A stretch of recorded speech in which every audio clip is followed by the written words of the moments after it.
Hello viewers, আসসালামু আলাইকুম। আজকে আপনাদেরকে দেখাবো কিভাবে সঠিক নিয়মে একটা ছবি কাটিং করে ব্যাকগ্রাউন্ড চেঞ্জ করে কাটিং করে আপনি আপনার অফিসিয়ালি সাইজে পিন দিবেন। এটা আপনাকে দেখাবো আজকে।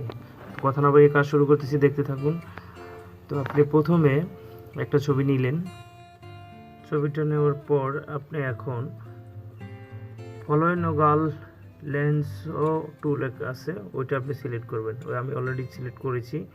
করার পরে আপনি এটা দিয়ে আসতে আপনি সাইডটা মার্ক করে করে আপনি ডিলেটে চাপ দিবেন, ব্যাকগ্রাউন্ডে এমনি চলে যাবে। আগে কালারটা সিলেক্ট করে নেবেন। কালারটা সিলেক্ট করার পরে আস্তে আস্তে এটা দিয়ে এই যে কালারটা সিলেক্ট করতেছি, এটা কালো আসতেছে, তো ব্লু কালার করে নিলাম। তো মনে করেন যে সিলেক্ট করার পরে আপনি মার্ক করে করে আপনি ডিলেট মারবেন, ব্যাকগ্রাউন্ডটা ব্লু হয়ে যাবে। একবারে আপনি ম্যাজিক টুল দিয়ে একবারে মারতে গেলে হবে না। ম্যাজিক টুলে একবারে মারতে গেলে আপনার ব্যাকগ্রাউন্ডটা একই কালার হতে হবে। এখন পিছনের ব্যাকগ্রাউন্ডটা সাদা, শার্টটা হয়ে গেছে সাদা, এই জন্য আপনার ব্যাকগ্রাউন্ডটা শার্টটাও নিয়ে নিচ্ছে, তাহলে আপনার শার্ট কেটে যাবে, আপনি ওইভাবে করতে পারবেন না।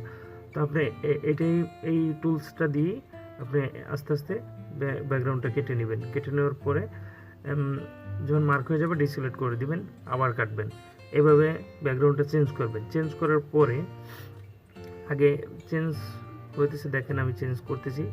চেঞ্জ করার পরের কাজটা হলো আপনার আপনি যখন আপনার পুরোটা চেঞ্জ হয়ে যাবে, আপনি ম্যাজিক টুল মেরে দিয়ে আপনার পুরোটা ডিলিট করে দিলেন, আপনার কালারটা চেঞ্জ হয়ে যাবে। চেঞ্জ হওয়ার পরে আপনারা মনে করেন যে ছবিটা আপনার যতটুকু সাইজে, মনে করেন 5 ফুট সাইজে নেব, 5 ফুট সাইজের অতটুকুই আপনার ব্যাকগ্রাউন্ড চেঞ্জ করলে হবে। আর পুরো ছবিটার ব্যাকগ্রাউন্ড আপনার চেঞ্জ করার প্রয়োজন নাই। তো আমি দেখতেছেন ফ্লোনোগাল যে টুলসটা আছে, ওইটা দিয়ে আমি কাটিং করে ব্যাকগ্রাউন্ডটা প্রায় শেষের দিকে শেষ করে ফেলতেছি। এখন আপনার আপনি এই যে অতটুকু শার্টটার সাইজটা আপনি কেটে দিলেন। এখন মাথার উপরের সাইজটা আপনার না কাটলে হবে, এটা আমি ম্যাজিক টুল মেরে দিলাম। ম্যাজিক টুল মেরে দিছি, দেখছেন ম্যাজিক টুলটা আমি সিলেক্ট করছি, ম্যাজিক টুল মেরে দিলাম, পুরোটা পড়ে গেছে। আমার এই সাইডের ব্যাকগ্রাউন্ড কাটার প্রয়োজন নেই, আমার 5 ফুট সাইজের নেব, আমি 5 ফুটই অতটুকু কাটছি। এখন মনে করেন যে আমি 5 ফুট সাইজ নেব। এই যে দেখতে থাকুন। 5 ফুট সাইজ নিতে গেলে আপনি সাইজ দিবেন। আপনি প্রথমে মনে করেন যে হোয়াইট দিলেন আপনি 1.6 আর হাইট দিলেন 1.9 দিয়ে আপনার ছবিটা কেটে নিলাম।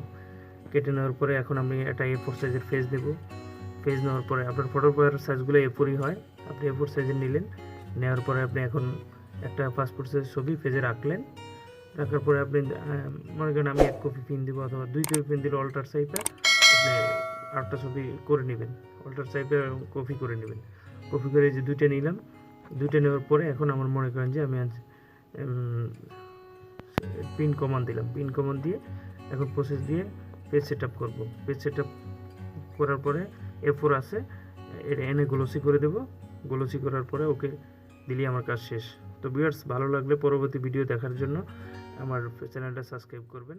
ভালো থাকবেন। আসসালামু আলাইকুম।